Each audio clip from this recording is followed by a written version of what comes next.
बिस्मिल्लाहिर्रहमानिर्रहीम। अच्छा जी, स्टूडेंट कोई हैंड रेस करके मुझे कोई बंदा बता दे या बंदी बता दे कि आवाज़ मेरी आ रही है आप लोगों को? ठीक, आवाज़ ठीक आ रही है जी? क्लियर आ रही है? एनीवन? कोई हैंड रेस कर दे भाई। जी समीउल्लाह। यस सर, ठीक आ रही है। चलो, थैंक यू। अच्छा जी, कल हमने जो पढ़ा है उसमें किसी का कोई क्वेश्चन है तो आप लोग पूछ सकते हैं ताकि फिर आगे चला जाए। किसी का कोई क्वेश्चन है? जी बिल्कुल।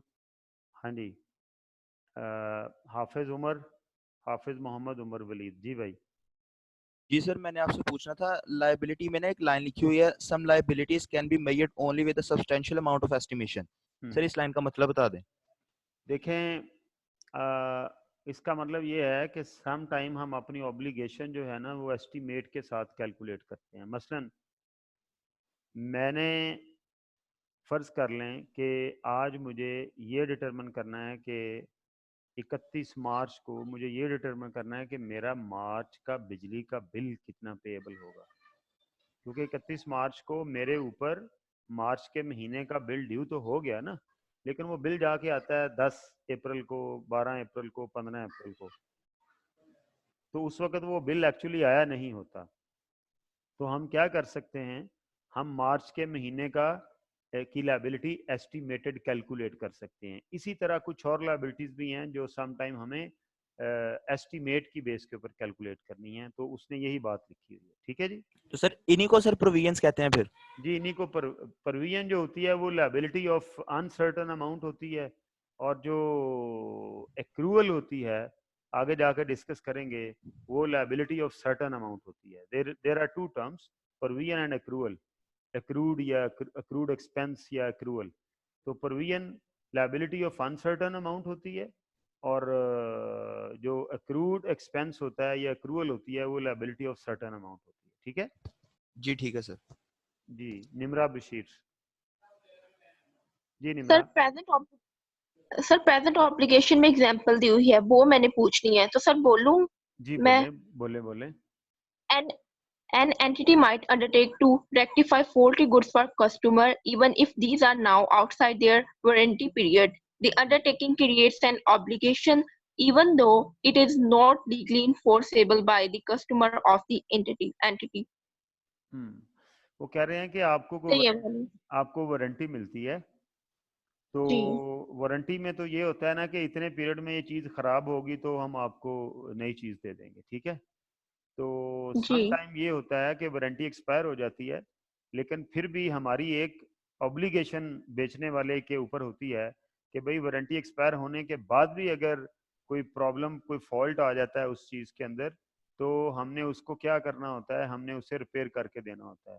गो के जो हमारे ट्रेडिशन है, कस्टम्स हैं, उनके मुताबिक हमारा वारंटी पीरियड एक्सपायर हो गया तो हम कोई जिम्मेदार नहीं है, लेकिन बहरहाल हमारे ऊपर एक ऑब्लिगेशन होती है। पास्ट इवेंट, उसने कहा कि जो सेल परचेज हुई थी दो पार्टी के, वो पास्ट इवेंट हो गई, और अब ये जो मेरे ऊपर उसकी रिपेयर की एक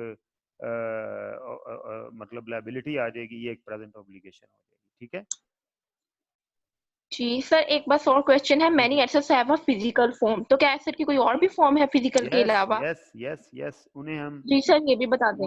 उन एसेट्स को हम देखें। एसेट्स जो हैं, देखें, ये फ़ायदा होता है पढ़ने का इन बिटवीन द लाइंस, कि कोई ऐसी चीज़ जो मतलब बहुत कम होता है लेकिन टीचर की डिस्कशन से रह सकती है या आगे कहीं जाकर डिस्कस हो सकती है, तो बेहतर है यहीं क्लियर हो जाए। ये जो नॉन करंट एसेट है ना, नॉन करंट एसेट, ये जी इनकी सर। इनकी दो टाइप्स हो सकती हैं। ये टेंजिबल और इनटेंजिबल हो सकते हैं। टेंजिबल वो होते हैं जिनकी फिजिकल अपीयरेंस होती है और उनकी वैल्यू उसके हिसाब से होती है। लाइक बिल्डिंग जब बोलते हैं तो फॉरन बिल्डिंग का इमेज हमारे सामने आ जाता है। मशीनरी बोलते हैं तो मशीनरी का एक इमेज हमारे सामने आ जाता है। व्हीकल बोलते हैं तो उसका इमेज हमारे सामने आ जाता है। लेकिन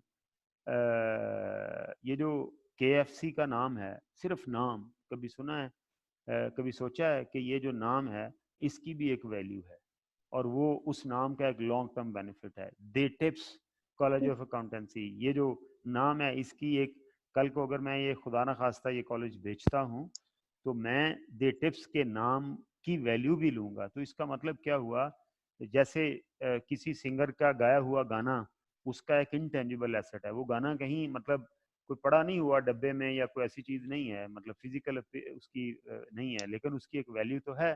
ठीक है, फिल्मिंग राइट्स जी हैं, सर। इनको हम क्या बोलते हैं, इन्हें हम इंटेंजिबल एसेट कहते हैं और इनकी फिजिकल अपीयरेंस नहीं होती। ठीक है जी सर, शुक्रिया। जी। और जी, और कौन है भाई? हाँ जी, अली बाजवा। अस्सलाम वालेकुम सर। वालेकुम सलाम। सर ये cost of sale and selling expense में बता दें थोड़ा। क्या जी? Sir cost of sale and selling expense. Selling नहीं होता बेटा, एक तो ये सेलिंग होता है। कॉस्ट ऑफ सेल मैंने बताया, कल आप थे क्लास में? Yes sir. ओके, तो सर कल वो मैंने सिर्फ थोड़ा सा ना कंफर्म ही करना है बस, बाकी हाँ कंसेप्ट तो मेरे पास है। ठीक हो गया जी। कॉस्ट ऑफ सेल मैंने बताया था, जो चीज़ हम बेचते हैं उसके ऊपर जो हमारी कॉस्ट आती है, उसको खरीदने से लेके उसको सेलेबल कंडीशन में लाने तक जो भी खर्चा आता है वो कॉस्ट ऑफ सेल है। ठीक है, और यस सर। ये जो सेलिंग एक्सपेंस होता है, ये चीज़ को बेचने का खर्चा होता है। मतलब आपने किसी को कमीशन दिया, आपने कोई एडवर्टाइज किया, ठीक है, आपने कहीं स्टॉल लगाया, उसकी कोई पेमेंट किया आपने, तो इन्हें हम सेलिंग एक्सपेंसेस कहते हैं। सर ठीक है जैसे कल आप एग्जांपल देते कि हमने सपोज कि गुजरांवाला से जो चेयर खरीदी, अब हाँ, उनका जो यहाँ पर लाने तक का किराया और लोडिंग और अनलोडिंग का था, वो किस में आएगा? वो कॉस्ट ऑफ सेल है। कॉस्ट ऑफ सेल में। क्योंकि वो सेल सर करने से पहले तक का सेल करने की बात नहीं है, सेलेबल कंडीशन में लाने तक से पहले का। और यस सर सेलेबल ठीक। कंडीशन में वो लोडिंग के बगैर नहीं आ सकती, सेलेबल कंडीशन में वो रास्ते में टूल प्लाजा दिए बगैर नहीं आ सकती, सेलेबल कंडीशन में वो अनलोडिंग के बगैर नहीं आ सकती। ठीक है, तो ये जो ठीक है सारे खर्चे हैं जो कि सेलेबल कंडीशन तक लाने के लिए जरूरी होते हैं, इन्हें हम basically cost of sale. Yes ठीक है जी। सर, शुक्रिया। जी वासिक। सर ये जो मेजरमेंट, सर ये एलिमेंट्स के अंदर आपने मेजरमेंट्स का और रिकग्नाइजेशन का बताया था ना सर, ये जरा दोबारा रिपीट कर दें, इसकी एंड पे समझ नहीं आई थी। देखें, मेजरमेंट का मतलब ये होता है कि कितनी वैल्यू से एंट्री करनी, कि मैं जब एक चीज को डेबिट करने लगा हूं तो वो कितने अमाउंट से करना है। जैसे अभी हम ये कॉस्ट ऑफ सेल ही की बात कर रहे थे, इसने Yes, आली sir. ने क्वेश्चन पूछा, तो हम कह रहे थे कि कॉस्ट ऑफ सेल कितनी होगी, तो मैंने कहा उसके अंदर लोडिंग चार्जेस भी शामिल करो, जितने की वो चेयर खरीदी वो भी शामिल करो, जितने अनलोडिंग चार्जेस दिए वो भी शामिल करो, रास्ते में टोल प्लाजा दिया वो भी शामिल करो। Yes, sir. तो ये सारी अमाउंट मिल के उसकी मेजरमेंट होगी कि इतने की एंट्री करनी है। अंडरस्टैंड? और रिकग्निशन का मतलब ये होता है कि यार ये एंट्री आखिर करनी किस वक्त है। क्या जब ये हमने फैक्ट्री को ऑर्डर लिखवा दिया तो उस वक्त एंट्री कर लें, या हमारे पास उस पर कंट्रोल आ गया चीज का तब एंट्री कर दें, या जब पैसे देने हैं तब एंट्री करनी है, कब एंट्री करनी है। तो ये जो टाइम ऑफ एंट्री है उसको हम रिकग्निशन कहते हैं।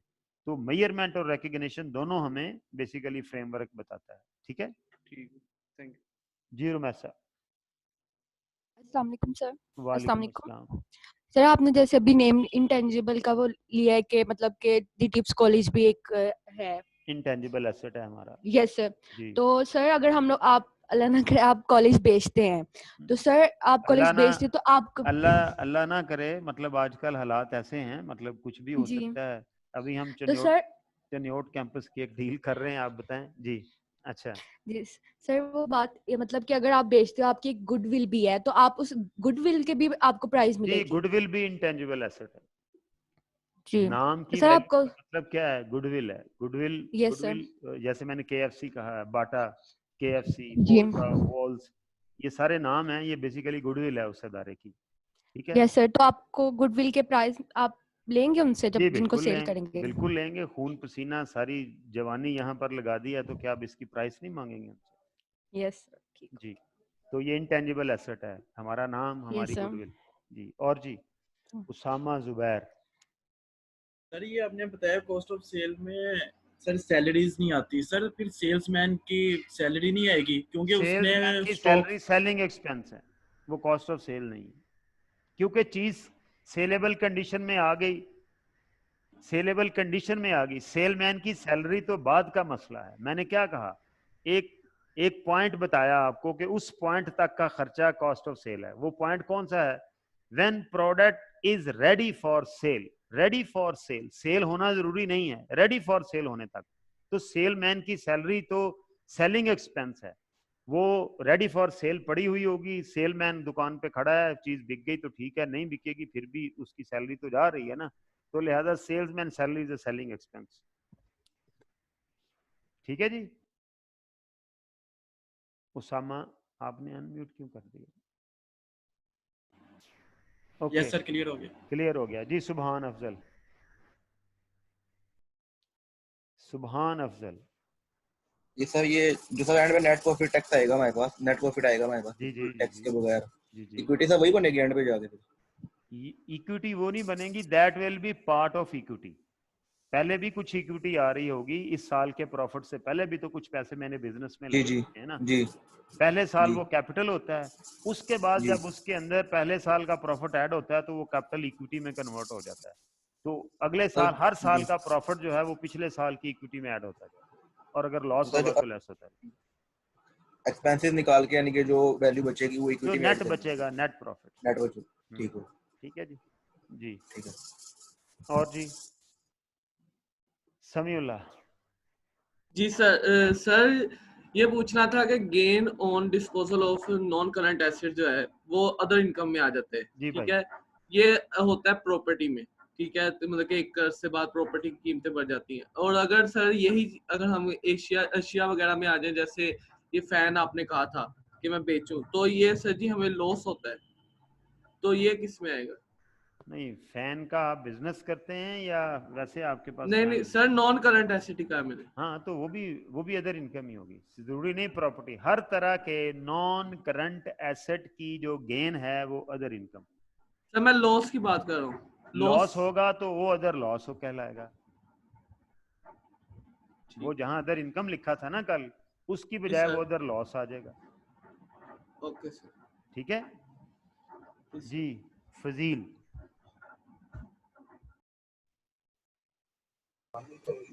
सर ये लास्ट लाइन एक्सप्लेन कर दे। Some liabilities can be made only with a substantial amount of estimation. ये These may be called आपने provisions. आपने मेरा लेक्चर शुरू से नहीं पढ़ा, ये वाला आज लिया सर? तो ये मैंने सबसे आज पहले वाला? हाँ जी तो नहीं सबसे सर, मैं ये लेट शुरू हुआ था, फिर मेरी आईडी लॉग आउट होगी इधर से। अच्छा जी। आए तो मैंने बताया कि बाज़ औक़ात हमें, आज मैंने किसी के कितने पैसे देने हैं, मसलन आज अगर मैं देखना चाहता हूँ मेरा बिजली का बिल, मेरे ऊपर जिम्मेदारी तो बन गई है ना, मीटर चली जा रहा है, यूनिट खर्च हो ही जा रहे हैं, तो वो मीटर का चलना पास्ट इवेंट है, और मैंने आज बिल देना है, ये प्रेजेंट ऑब्लिगेशन है। ठीक है, तो इसकी अगर मैं आज अमाउंट डिटरमिन करना चाहता हूँ तो मैं वो एस्टिमेट ही करूंगा, क्योंकि एक्चुअल बिल तो मुझे अभी 2-4-10 दिन बाद आएगा, तो इसलिए कुछ लायबिलिटीज को हम एस्टिमेट भी करें। ठीक है, ओके जी, ऑल डन जी। सुभान। सर ये जो नॉन करंट एसेट पे गेन होगा वो भी इक्विटी में जाएगा सर? जी भाई, वो जाहिर है नेट प्रॉफिट में आएगा ना, वो कल जब तरतीब बनाई थी, gross profit plus other income ही है ना, ठीक है, नॉन करंट, ठीक है, तो वो जी नेट जी, प्रॉफिट में आएगा तो नेट प्रॉफिट ऊपर जाएगा, तो चला गया ना वो भी उधर। ठीक है, ठीक, ओके जी। फरजान खान। अस्सलाम वालेकुम सर। सर मैंने पूछना था कि सर जो सैलवेज आपके जो नॉन करंट एसेट्स हैं इनसे जो हमें गेन आता है, सर जैसे कॉलेज में आपके एसीआई या किसी फैक्ट्री की मशीनरी है उन सब की एक सैलवेज वैल्यू होती है, वो तो जो एक्चुअल प्राइस जिस पे हमने ली थी उससे तो कम ही होगी, तो जब हम उनको डिस्पोज ऑफ करेंगे उसको भी हम इक्विटी से माइनस करेंगे?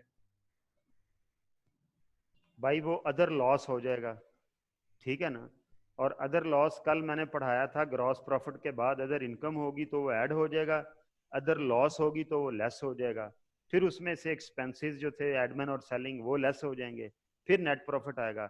इसका मतलब जिस जिस चीज का नेट प्रॉफिट की डिटर्मिनेशन के अंदर रोल है वो ऑटोमेटिकली इक्विटी को अफेक्ट करेगा। तो ये भी सर ये हर तरह का नॉन करंट एसेट यानी कोई जी भी हर चीज अगर तरह हम का भाई, डिस्पोज हर ऑफ करें? हर तरह का, अल्लाह की ओके, कसम हर तरह का, अब तो यकीन कर लो। ओके सर, थैंक यू जी। और भाई चलो जी आगे चलते हैं। अच्छा जी, कल हम लोग कहाँ थे जी? कल हम element of financial statement discuss कर रहे थे, और हमने डिस्कस कर लिया था, इससे पीछे जाएं जरा, हाँ जी, हमने इससे भी पीछे जाएं, इससे भी पीछे जाएं। हमने एसेट को डिस्कस किया, आगे चले। हमने लायबिलिटी को डिस्कस किया, आगे चलें। अब हम पहुंच गए हैं इक्विटी के ऊपर। Equity is the residual interest in an entry after the value of all liabilities has been deducted from the value of all its asset. कल भी मैंने आपको बताया था कि अगर मेरे पास आज मेरे कॉलेज के पास फर्ज करें मेरे तमाम जो एसेट्स हैं, करंट हैं या नॉन करंट हैं, मैं इनका टोटल लगाता हूँ। मैं कहता हूँ जी मेरे कॉलेज के एसेट्स जो हैं वो 10 करोड़ के हैं, से कहने में क्या अर्ज है, 10 करोड़ के। और मैं कहता हूँ यार आज मैंने लोगों के कितने पैसे देने हैं। अच्छा, कितने पैसे देने हैं जी? रेंट देना है भाई, 1 महीने का हालात ऐसे हो गए हैं, अभी रेंट नहीं दिया हुआ, ठीक है जी, वो देना है। स्टाफ की सैलरी देनी है, फ़र्ज़ कर लें 1 महीने की। बिजली का बिल देना है, ठीक है। टैक्स देना है, किसी से लोन लिया हुआ है वो देना है, फ़र्ज़ कर लें। ये सारे जो देने वाले हैं अदर दैन ओनर, वो सारे जो देने वाले हैं ओनर के अलावा जिन लोगों के देने हैं वो मिल मिला के बने 2 करोड़ के। एसेट कितने हैं मेरे? 10 करोड़ के। 10 करोड़ में से 2 करोड़ माइनस कर देंगे तो वो जो बाकी बच जाएगा वो क्या होगा? वो रेजिडुअल इंटरेस्ट कहलाएगा, वो इक्विटी कहलाएगा, ठीक है। तो क्या लिखता है कि equity is the residual interest in an entity after the value of all its liabilities has been deducted from the value of the assets, कि उसके एसेट्स में से। अच्छा, अब ये वैल्यू वैल्यू वैल्यू लिखा हुआ है, थोड़ी सी टेक्निकल बात है।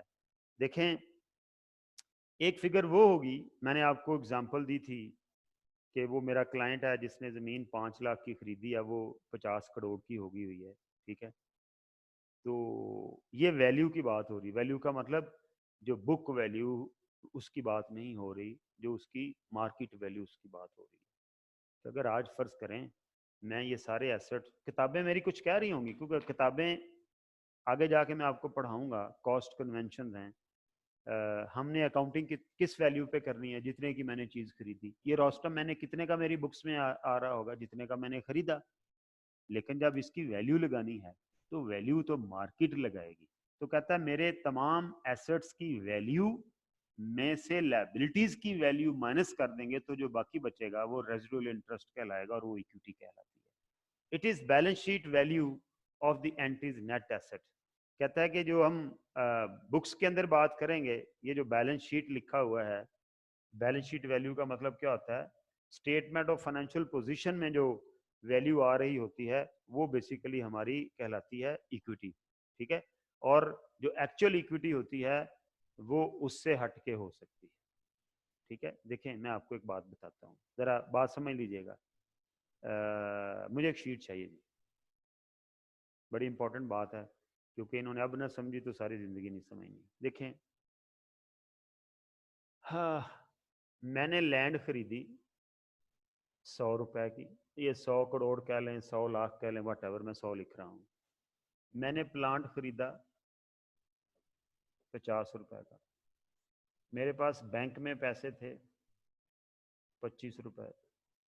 मेरे पास कैश था 15 रुपए, ठीक है। मैंने लोगों से पैसे लेने थे, रिसीवेबल थे 50 रुपए वो, ठीक है। ये मेरी बुक्स बता रही, books of accounts, accounting record, जिससे फाइनेंशियल स्टेटमेंट बन रही है, ठीक है। और इधर मेरे पेएबल थे, मैंने लोगों के पैसे देने थे 150, ठीक है। अब ये मेरे टोटल एसेट्स कितने के हो गए जी? 200, 250, ठीक है। और इधर मेरी इक्विटी थी 100 की, तो ये मेरे 250 रुपए मेरी लायबिलिटीज होगी, ठीक है। ये मेरे एसेट्स हैं और ये मेरी इक्विटी एंड लायबिलिटीज है। बड़ी इंपॉर्टेंट बात है बच्चों, जरा ध्यान से समझ लीजिएगा। मेरी कितना आ रहा है? 240 आ रहा है ये, हाँ सॉरी,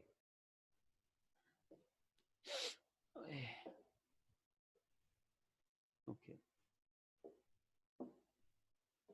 240 आ रहा है भाई, तो फिर क्या होगा?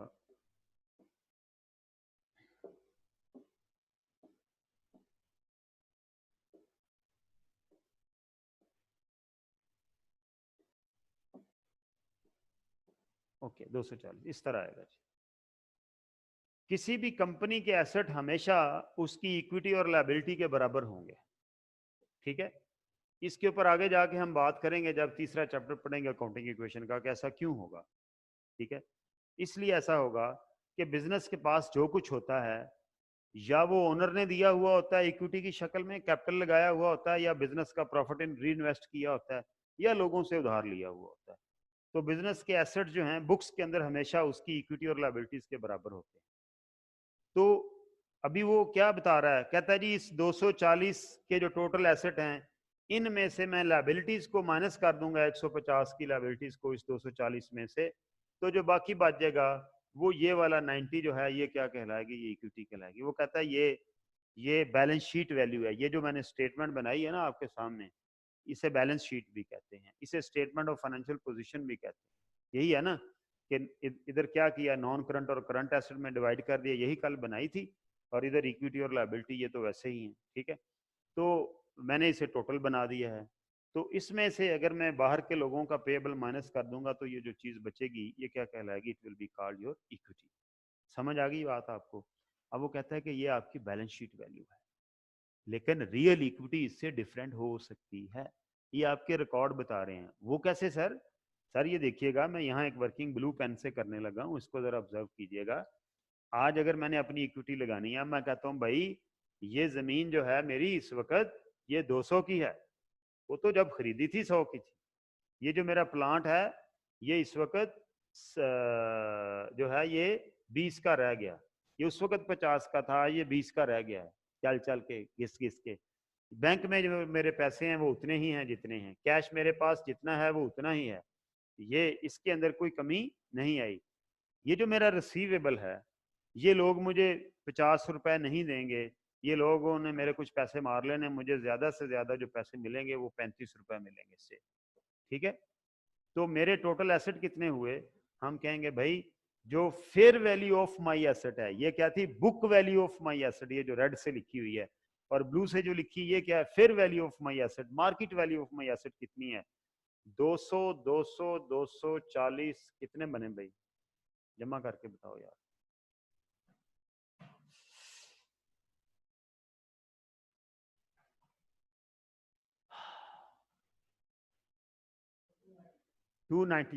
ओके 295। और इधर क्या हुआ, हम कहते हैं कि भाई ये जब मैंने लोगों के पैसे देने हैं ना, ये भी मैंने 150 नहीं देने, जैसे लोगों ने मेरे पैसे 50 देने थे, वो कह रहे हैं भाई 35 रुपए ले लो। खासकर जिस वक्त बिजनेस वाइंड अप हो रहे होते हैं तब ये सीन जरा ज्यादा एक्टिव होता है। तो मैं भी कहूँगा कि भाई ये जो मैंने आप लोगों को पैसे देने हैं, मैंने 150 नहीं देना, मैंने सिर्फ आप लोगों को 100 रुपया देना। और लोग एग्री भी कर जाते हैं जब बिजनेस बंद हो रहे हों। आजकल क्या हो रहा है, ये बिल्डिंग का किराया, हाजी साहब इधर आए, हमने उन्हें पकड़ लिया, हमने कहा हाजी साहब मारे गए, लुटे गए, ठीक है, क्लासेस ये वो, तो उन्होंने कहा अच्छा यार तुम किराया रिड्यूस कर लो 20% इस महीने, ही डिडक्टेड 20%।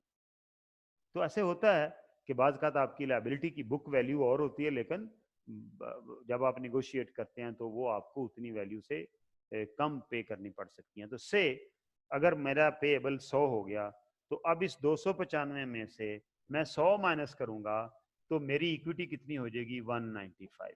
तो ये जो 195 है ये फेयर वैल्यू ऑफ इक्विटी है, और ये जो पहले 90 निकली थी, ये जिसको मैंने रेड में हमने कैलकुलेट किया था, जिसको भी मैं येलो कर देने लगा हूं, ये वाली जो है ये क्या है, ये बुक वैल्यू ऑफ इक्विटी है, या balance sheet value of equity है, या स्टेटमेंट फाइनेंशियल पोजीशन वैल्यू।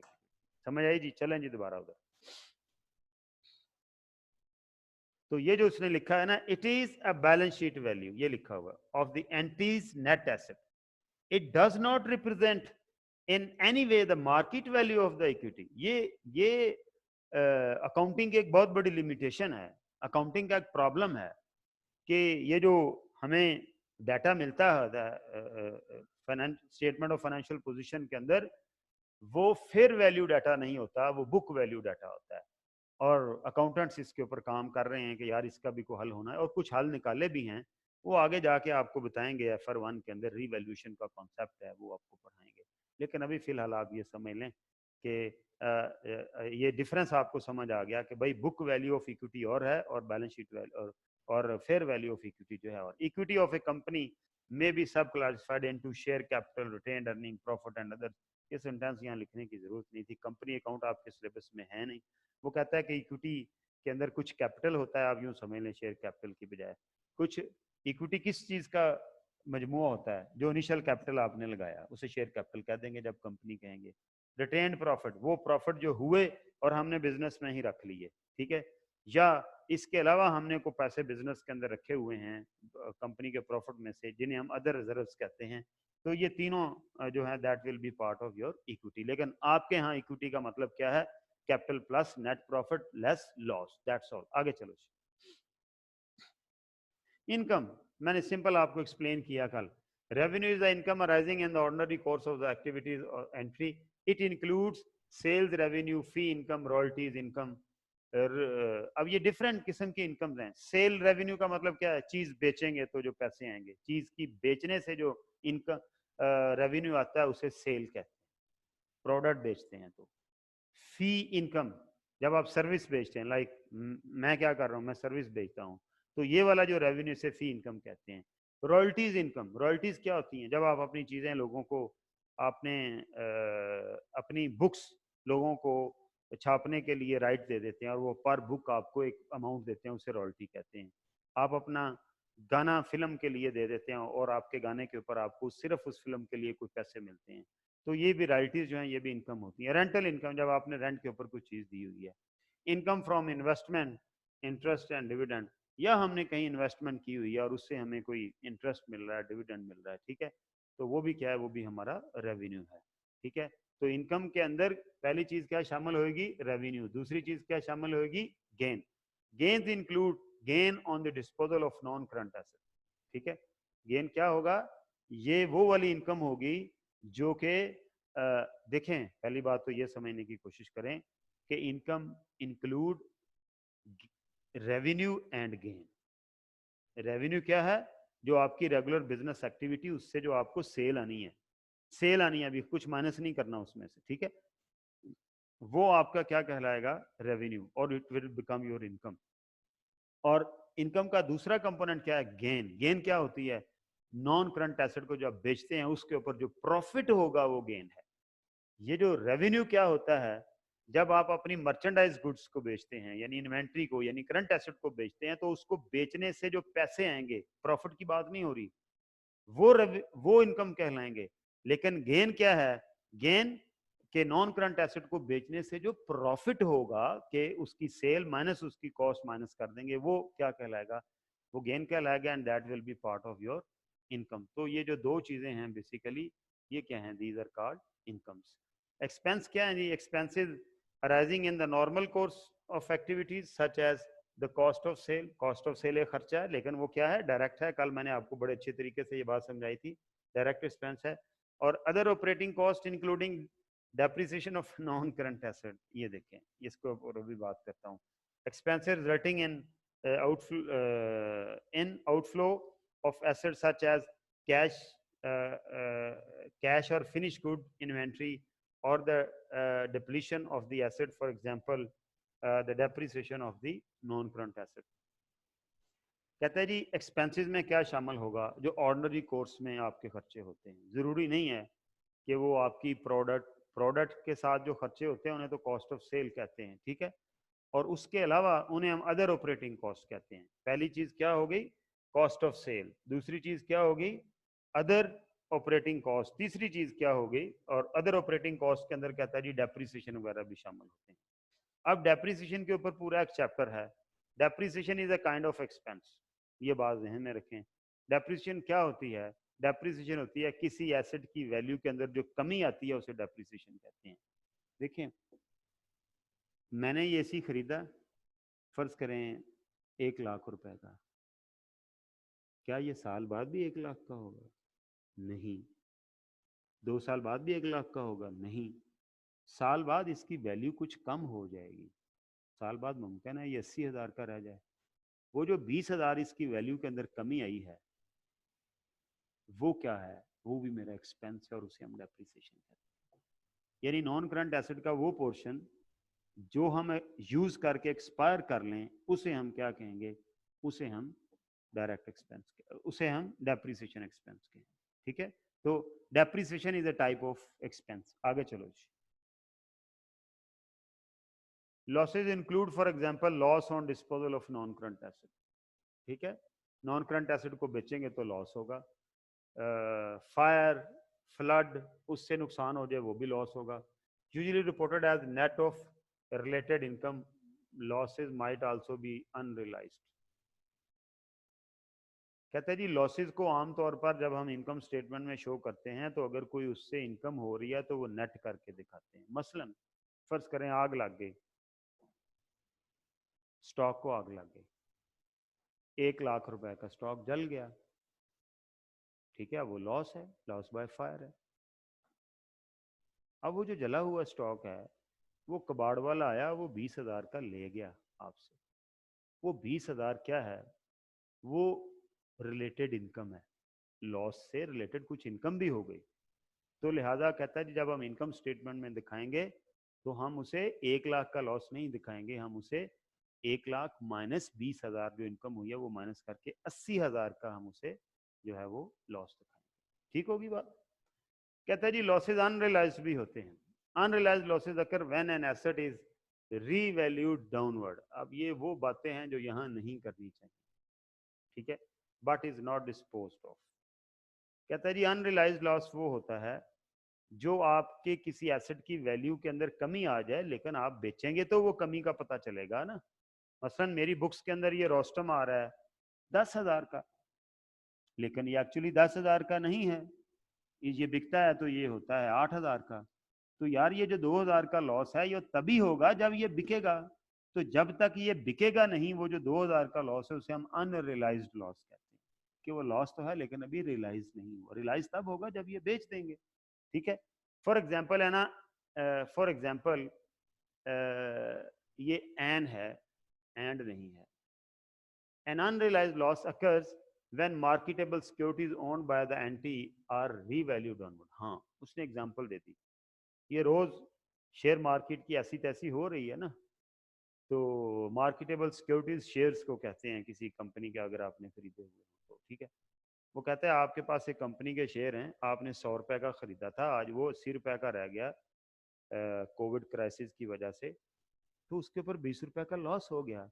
लेकिन चूंकि आप बेच नहीं रहे, लिहाजा ये लॉस जो है, ये लॉस तो है लेकिन अनरियलाइज्ड है। तो ऐसे लॉसेस को अनरियलाइज्ड लॉसेस कहते हैं। उसके बाद आ गया जी measurement of element of financial statement. ये देखिएगा, कल जो मैंने बात की थी कि मेजरमेंट हम किस तरह करेंगे, इसके लिए डिफरेंट कन्वेंशन हैं, इनके ऊपर इंशाल्लाह ताला हम लोग कल बात करेंगे कि डिफरेंट जो मेथड हैं of measurement of element of financial statement वो कौन कौन से हैं। ये अभी आपको मैंने बताया ना कि जी उसकी जो इक्विटी की एक बुक वैल्यू है, एक फेयर वैल्यू है, तो बेसिकली ये दो मेजरमेंट बेसिस हैं, एक जो बुक वैल्यू वाली है और एक फेयर वैल्यू वाली है। तो वो मेजरमेंट बेसिस कौन कौन सी हैं मैक्सिमम हमारे पास, और हम उन्हें कैसे यूज़ करेंगे, इसके ऊपर इंशाल्लाह ताला हम लोग कल इससे आगे चलेंगे। यहाँ तक किसी का कोई क्वेश्चन है तो आप पूछ सकते हैं। Any question? जी फरजान। सर आपने सर एक जगह बात की कि फॉर एग्जांपल आप लोग एसी बेचते हैं और वो कम उसमें बिकता है जिसमें आप लोगों ने ख़रीदा था, तो उसको आप लोग इक्विटी में से सब्ट्रैक्ट करते हैं। लेकिन एक तरफ डेप्रिसिएशन रेट, जो डेप्रिसिएशन होती है तो वो एक्सपेंस होता है, तो अब एक्सपेंस को तो हम नहीं करेंगे ना? करेंगे भाई। एक्चुअली वो वाला जो लॉस है जब चीज़ बिकेगी होगा, वो उस वक्त होगा जब बिकेगी, लेकिन हर साल भी तो वैल्यू के अंदर कमी आ रही है ना, उस कमी को हम हर साल रिकॉर्ड करेंगे। कैसे रिकॉर्ड करेंगे वो अभी बात की बात है। अभी ये समझना है कि वो वाकई एक्सपेंस है और उसे वो एक्सपेंस है और उस एक्सपेंस का नाम डेप्रिसिएशन है। ठीक है, इस्तेमाल करने की वजह से इकोनॉमिक कोई चीज हमारा एसेट क्यों होती है, ये एसी मेरा एसेट क्यों है, क्योंकि इसके अंदर फ्यूचर इकोनॉमिक बेनिफिट है। जी सर। इसके एसेट होने की रीजन क्या है, it has future economic benefit, but when it is used some of its economic benefit is being consumed.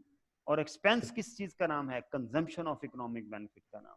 तो जितना इकोनॉमिक बेनिफिट कंज्यूम होता जा रहा है वो एक्सपेंस है, बाकी एसेट है।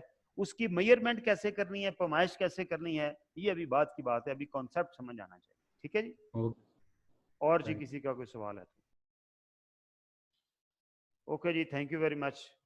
नहीं जी, वासिक क्या कह रहा है, पूछें जी वासिक। सर ये अनरियलाइज्ड लॉसेस का बता दें। बेटे मैंने सर ये अनरियलाइज्ड लॉसेस का बता दें। बेटे मैंने बताया, ये मेरे ग्लासेस जो हैं मैंने 100 रुपए के खरीदे, ठीक है, और अगर मैं इसे बेचता हूँ तो ये मेरे बिकेंगे फर्ज करें 70 रुपए के, मुझे 30 रुपए का लॉस होगा। लेकिन कब होगा, जब मैं बेचूंगा, जब मैं बेचूंगा। तो जब तक मैं बेचूंगा नहीं, लॉस तो है लेकिन वो रियलाइज नहीं हुआ। ऐसे लॉस को हम अनरियलाइज्ड लॉस कहते हैं, जो फ्यूचर में होना हो। ठीक हो गया। ऐसा लॉस जो फ्यूचर में होना हो उसे अनरियलाइज्ड लॉस कहते हैं। फ्यूचर में। हाँ जी, ओके सर, ठीक है जी, थैंक यू वेरी मच। अल्लाह मियां आपको अपनी हिफ्ज़ ईमान में रखे। कल इंशाल्लाह ताला हम इससे आगे चलेंगे। God bless you.